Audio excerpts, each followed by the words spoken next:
Hello guys, in today's video I talk about how to fix TikTok following others too frequently problem. So the answer is easy, just go to the settings and then scroll down to the apps section.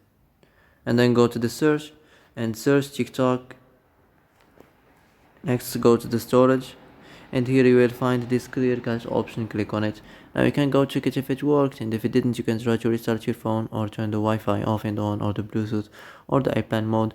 Also you can try to clear data, but be careful, if you clear data all the TikTok's data will be deleted. This includes all files, the settings, the accounts, the databases, etc.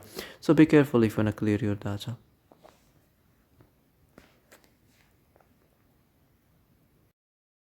So that's it for today's video. I hope this is the answer you've been looking for.